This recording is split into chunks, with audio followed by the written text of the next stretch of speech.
in Vancouver. I'm your host, Zara Durrani. The show is produced with the support of TELUS STORYHIVE. Today, I'm here on the red carpet for the 44th Annual Vancouver International Film Festival. I'm so excited and honored to be here to speak to program curators, filmmakers, and talent.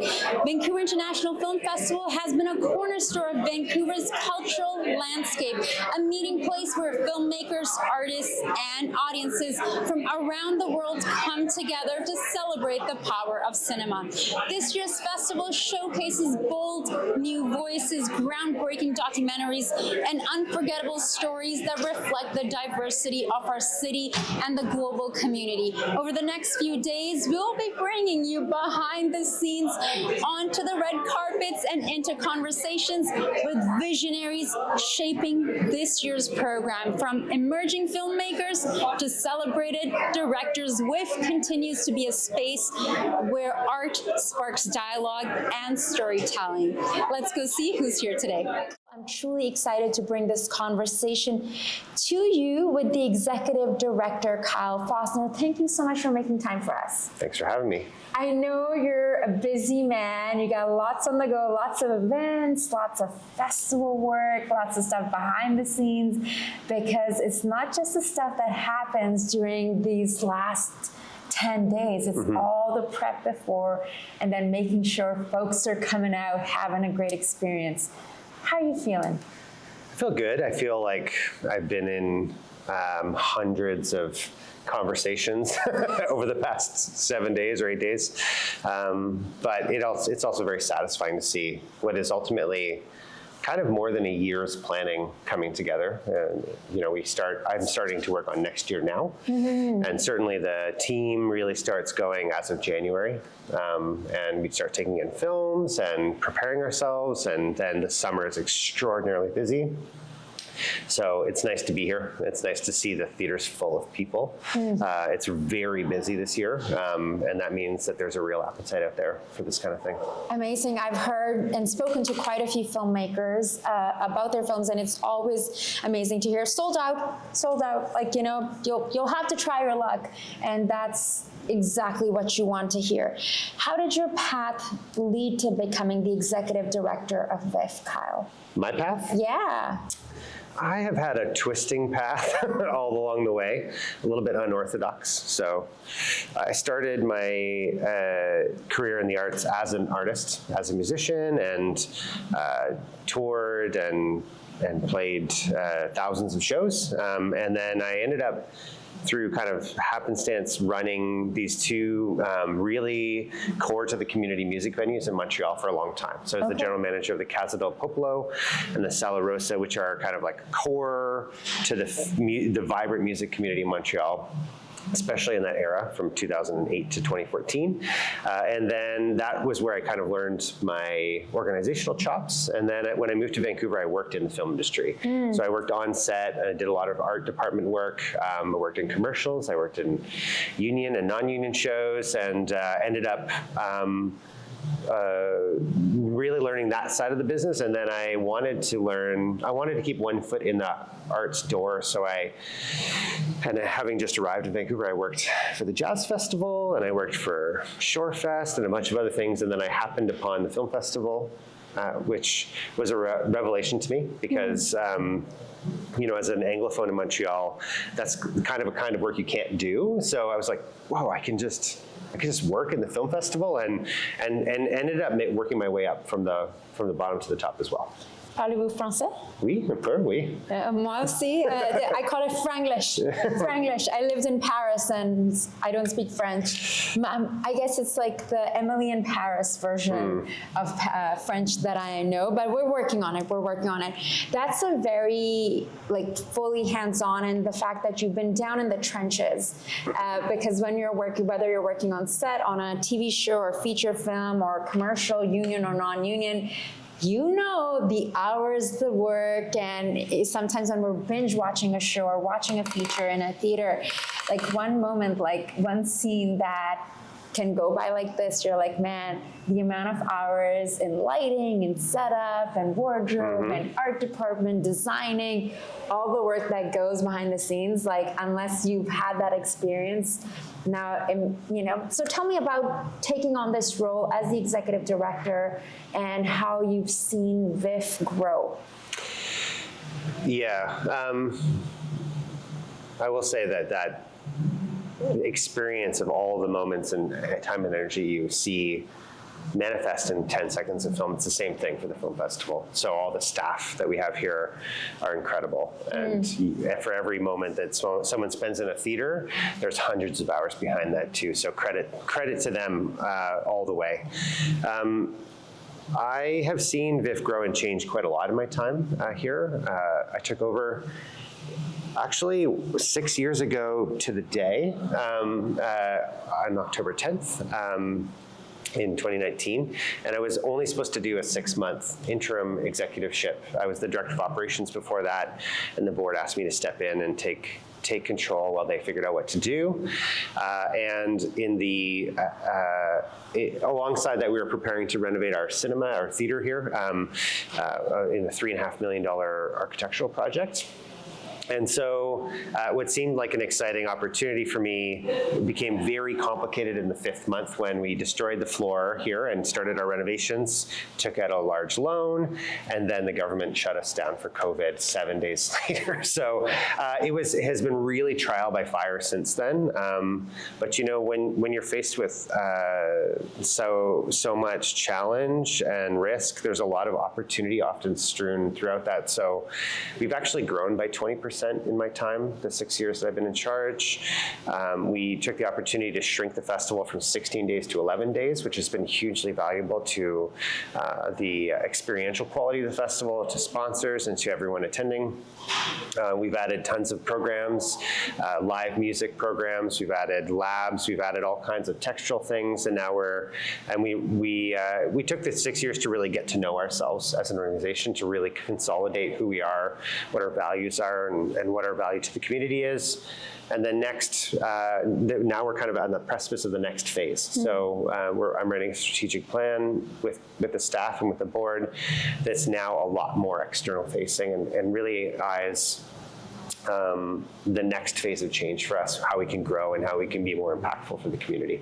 Wonderful. That's exciting to hear. I can only imagine like what it must have been like. You know, you're prepping for 2020 and then the pandemic happens. The whole industry, we're like, are we going to have work? Because we work with hundreds of people on set. When you took up the role, what would you say your vision was for VIFF, and how has that vision evolved? And now going into 2026, as you're mentioning, you're already prepping for the next season. Well, when I took over, I didn't have a vision for VIFF other than surviving 2020. You know, I had to make some quick decisions right away in terms of moving online. We were proactive about that, and it really paid off in the long run. And then as things kind of settled into a rhythm and we kind of regained equilibrium, then I could start to think about the vision. But as I said, that first few years was really about transforming the organization's self-identity and perspective on our identity and sort of gaining consensus and clarifying a lot of things and finishing a lot of unfinished changes that were already underway with the festival founder and with the programming team. So that kind of phase was really kind of inward looking, and we were doing a lot of building. We hadn't done a lot of proactive work in reconciliation, and there was a lot of time to make up for there. So there's a lot of relationship building that we've been doing, trying to be more impactful to the greater arts community in BC, and so I've really been focusing on that. In terms of the vision moving forward, I don't think that we are servicing the community nearly enough. I think we have a lot of work to do to be more valuable to everyday Vancouverites. I think we can look at expanding what we're doing outside of the downtown core and to be meeting people where they are in East Vancouver and South Vancouver and then into the other boroughs. I also think that we do a lot of really wonderful work nurturing filmmakers and their craft locally and then also bringing international folks, but it's all packed into the 11 days of the festival. So I'm really exploring quite a radical expansion to the year-round of that kind of work. And my vision to expand to have venues like outside of the downtown core, is that? That's part of the plan. That's part of the potential kind of 10-year arc that we're looking at, but then also the artist programs to pull them out. And I'm envisioning it transforming from a smattering of different programs into a conceptual banner under a film institute, so that we can be providing that level of support and growth and opportunity to filmmakers and all the key creatives that factor into film all year round. Brilliant. Now, you touched on this earlier, and you're mentioning Canadian stories, but also underrepresented voices, Indigenous, BIPOC, LGBTQ+, experimental. How are you and the programming team focusing on ensuring that those voices are seen and visible when it comes to the lineup? Yeah, it's important work, needless to say. There's a lot of different ways in which we can go about this work. One kind of maybe more subtle answer to that is that in my time and with my director of programming, Curtis Wolschuk, we've been shifting the programming team from kind of a few full-time folks to involving more curators from the region and from around the world, and really looking to kind of diversify the programming team to have people programming for either their communities or for their diaspora communities from lived experience. So trying to really make sure that those voices are represented not just in the films that are selected, but in the selection process itself, which is difficult because the world is large and has many different voices in it, but it's a start. And then the next is that it's worth acknowledging that two things. One is that that the festival is an international film festival first and foremost, and the world is complex and diverse. So it's a privilege to be able to program films from around the world, from creators of all different backgrounds, and that changes the complexion, and the voice changes every year with the films available. But that intrinsic diversity and representation is always there, thankfully, and it's one of the things I like the most about the festival. And the other thing is that it really needs to be acknowledged that after, whatever we're at, 100 years of Hollywood doing its thing and dominating people's perspective on film, and all of the rights and wrongs that have come along with that, it needs to be said that the most exciting stories being made right now are by diverse filmmakers. They are. There's the stories that haven't had their rightful time in the sun, that haven't been shared properly throughout the years in Canadian context, in the American context. And it's deeply powerful and refreshing to hear those voices out loud and said with such confidence and eloquence and grace. We have an incredible generation of extremely diverse creators, and it's always changing, and it's really, really exciting to be able to champion them. So I think we look to that as a really natural extension of the festival program, because we are international, and because in a world of competitive cinema and so many films and short films and television projects being made, the ones coming from diverse creators, from Indigenous creators, from people of color, are just incredibly exciting. So it's a privilege to be able to share their work. I want to talk about the festival volunteers. This is the first time, I must say, I really had an opportunity to have some very interesting conversations, because not a lot of people know that this takes a lot of staff, but a lot of volunteers. Like someone making popcorn, and from check-in over there to the exchange center on Homer Street, and I got to meet this loveliest lady and have a conversation with her. her. She's been volunteering for over 4 decades. It's Marianne. 42 years. Yeah. And I said, I want to know your story. Like, that is just remarkable. So tell us about, you coming on board as the exec director and what your relationship is like with these volunteers and how movie lovers, but also students who want to perhaps dip their toes into VIFF and see what they can learn and how they can give back or how they can get more involved. Sometimes you don't know what you want to do, whether you want to be in front of the camera or behind the camera. Yeah, I mean, it's not at all hyperbolic to say that this organization could not function without its volunteers. Period. It's not possible. So that is a basic consideration. I think I have a unique vantage point in my current position because my first year in 2014, I was a venue manager, and I worked directly with volunteers in many different venues in that year, and really learned from the outset what it meant to them.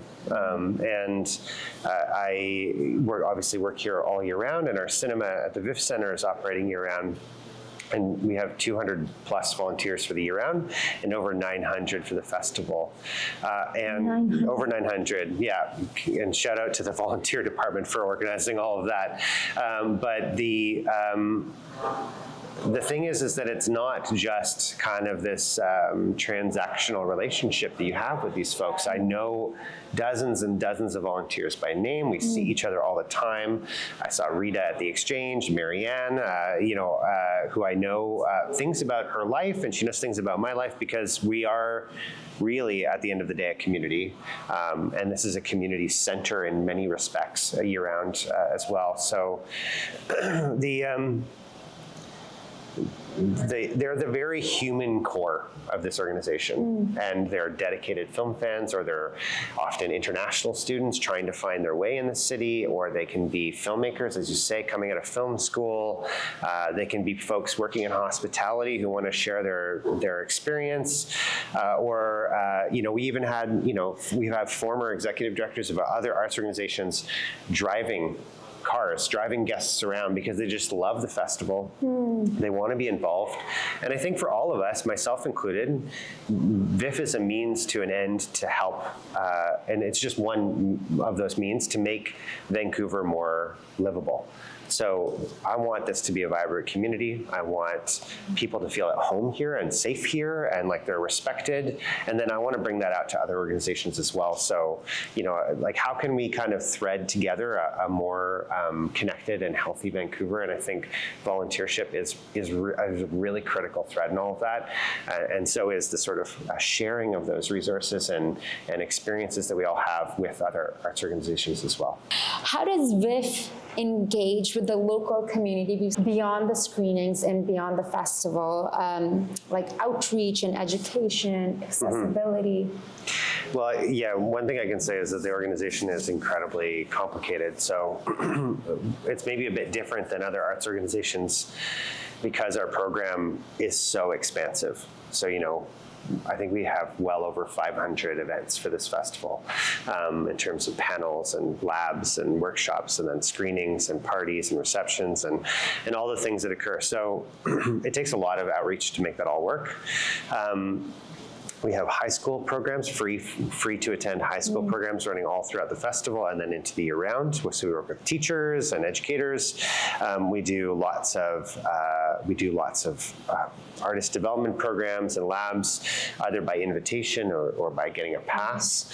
And there's hundreds of film professionals in the city right now working on this program with us. We also have little other kinds of access programs that occur. So we work with tons of community groups, either by region, so cultural centers, where we offer tickets through those, or into community groups, whether it's for the Autism Network or things like that, that help reach communities that aren't always the first to come to the theater, but we want to make a space for them. And then we also do, lots of outreach mechanisms. We have free tickets to every screening for self-identifying Indigenous folks. We do lots of different kinds of community outreach mechanisms because this festival is really for everybody.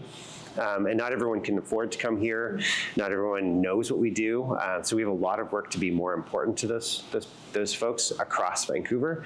And it's always changing. So one year we might have really great success reaching out to this community, and the next year we need to kind of focus up on another one that we haven't reached as well. So I think it's a never ending, I think of it as like tending a garden, and so some years you focus on certain areas, and other areas tend to get a bit overgrown or under-attended to, and then you have to kind of always be moving around, making sure that everything's getting its light and its water and its day in the sun. So Thank you so much for your time. Really appreciate it.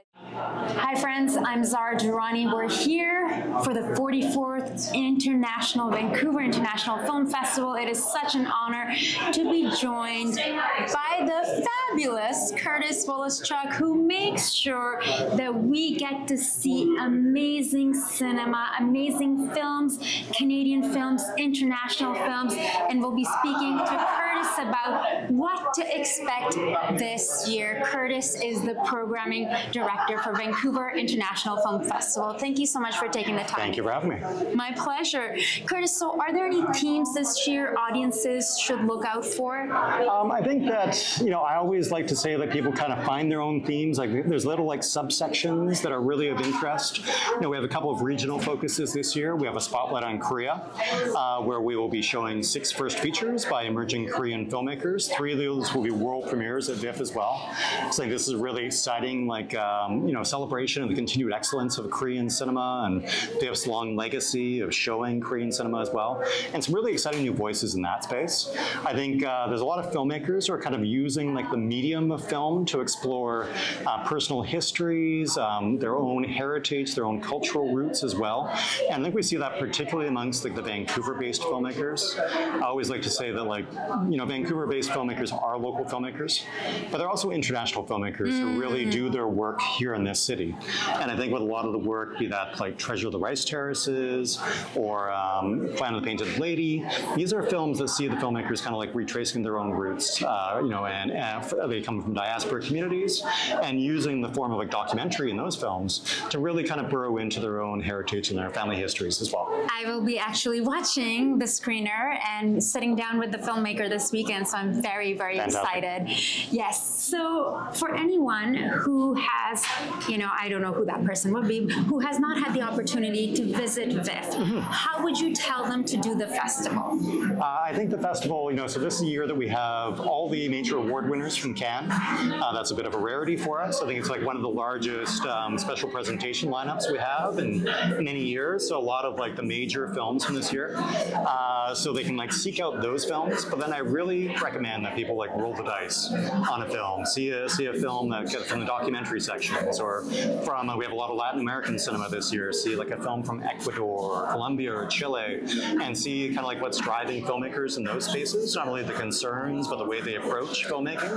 And I think this is we have over 70 countries represented in the lineup. So it really is this wealth of cinema. And I really feel that this is a year with everything that's going on in the world, where going into cinemas allows you a chance to kind of just tune out the noise, but also to really engage with the world through one of the most wonderfully accessible art forms, but in a really communal way as well. So to share experiences from around the world with hundreds of other people. And get educated. And I was mentioning to Sonia earlier, is that I learned English by watching films. I was interviewing in Cannes. I was there for the film festival, David Lipper, who did Point Break. And I was I watched that growing up in Pakistan, and that's the beauty of cinema. That's the beauty of filmmaking, is that we're someone in Pakistan who doesn't know what Malibu looks like or what surfing is can know, there's this whole world out there of people who wake up super early, this whole world. So that's That's so beautiful. Tell me a bit about your role and how it's a big responsibility to curate the festival year after year and deliver a message, and especially as you mentioned, currently the way the climate is of the world. You know, that's a big weight to carry on your shoulders while bringing entertainment and education at the same time. Well, yeah, I think it's a responsibility, but it's not one that I have to, shoulder myself. I think I have the privilege of working with a really great team, and this is the largest curatorial team we've had since the pandemic. So it's really exciting to draw upon people's expertise, but also their own lived experiences. Seeing cinema through these different perspectives, through different kind of prisms of experience as well. And I think it's resulted in a lineup that is much more representative, not only of different nations, but different communities within our city as well. All that is incredibly vital. And I think that, in a time where regrettably, intolerance is not only being enabled, but encouraged in some spaces, and people are becoming very siloed in how they kind of engage in discourse. I'm really proud that, our program is made through collaboration and dialogue and kind of back and forth between the programmers about what they're seeing. Are there nations that haven't been represented in that program already? Is there a really unique perspective or approach to cinema, or maybe it's almost like a template of a story that feels familiar, but this is a really singular approach to it that really opens it up in a fresh new way as well. And I can't think of a film in our lineup actually where one person saw that film and was like, that film is going into the lineup. It's always a matter of getting multiple eyes on it and having that dialogue around it, and really coming up with a program that is greater than the sum of its parts as well. Brilliant. I did not get to watch any films during Cannes, so I'm really excited to hear that we have a lot of films coming in from Cannes.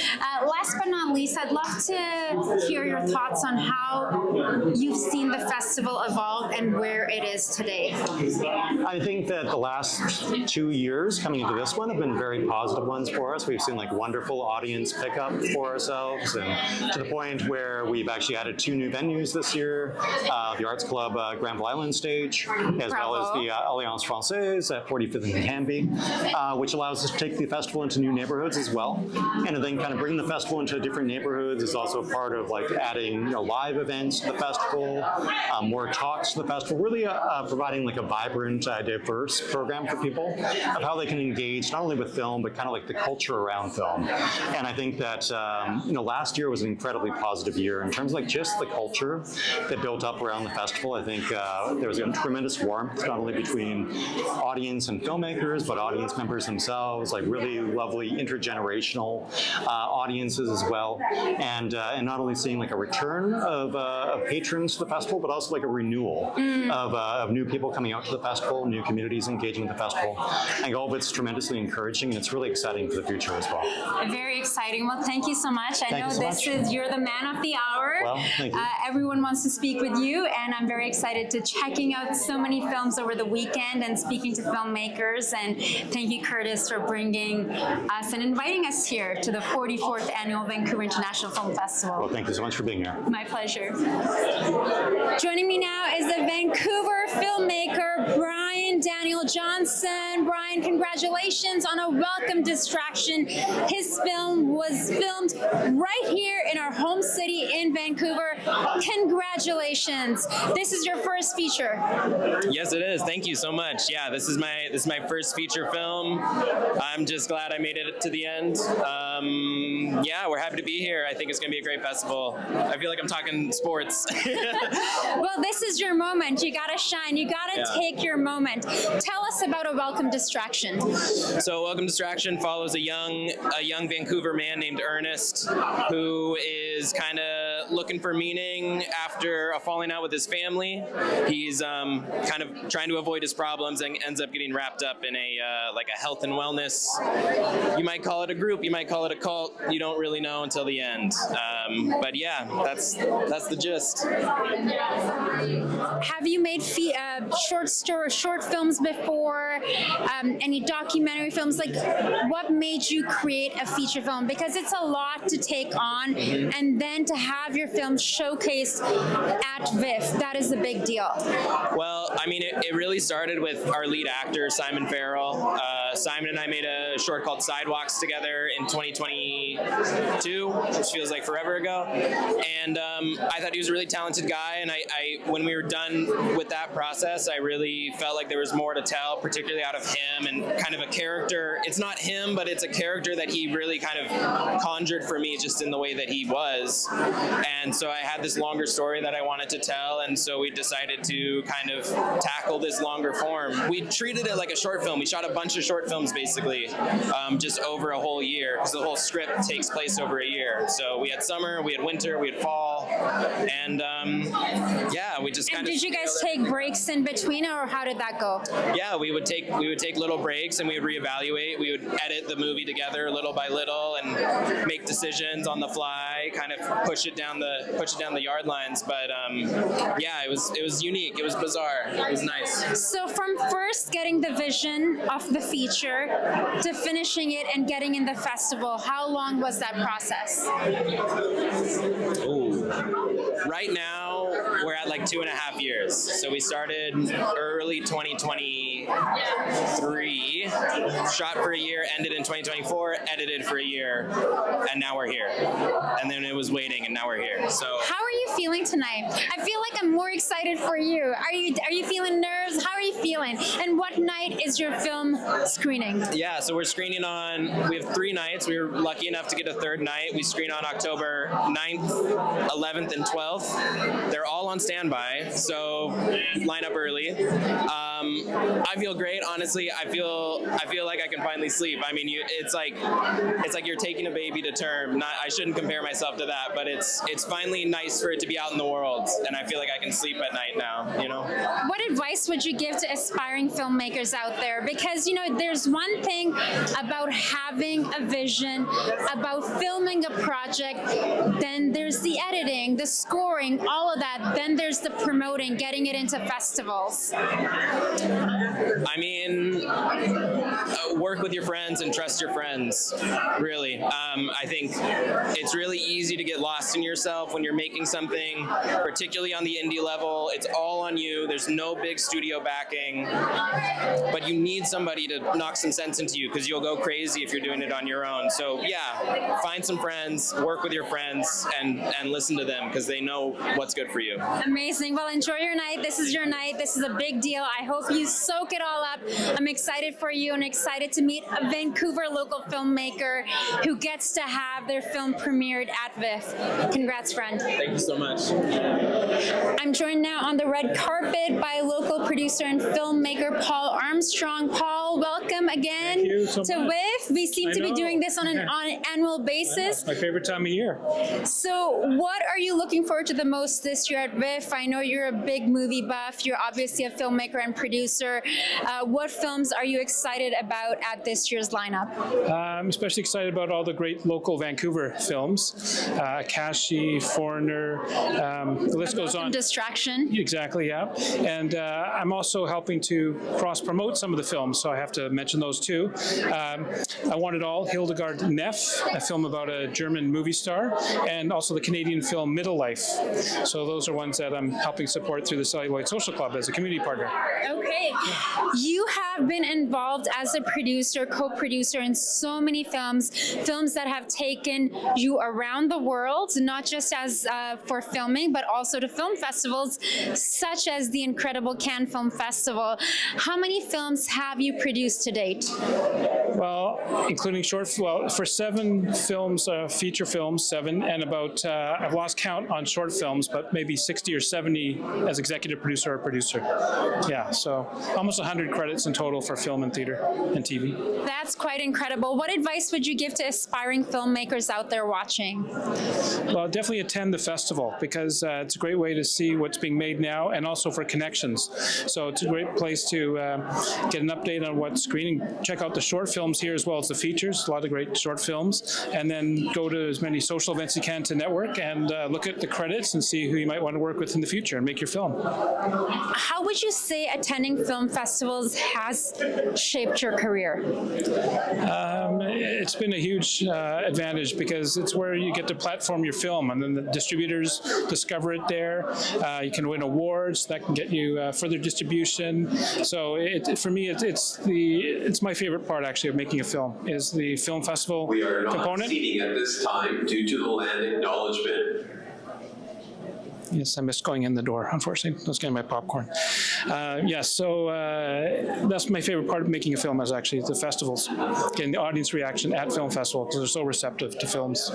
One of the things that I've heard from folks who attend film festivals regularly, whether they have a project in it or not, is they say this is how you make your future projects, get cast, and meet peers, because you never know where that connection, where that conversation at the opening ceremony on the red carpet or anywhere where that is going to take you and your career. Yeah, so much of filmmaking is just luck and chance. You have to put yourself out there and mix it up a bit and meet someone you never know you might meet, and that could lead to projects. Because most of the projects I've worked on actually are from filmmakers that I've already known.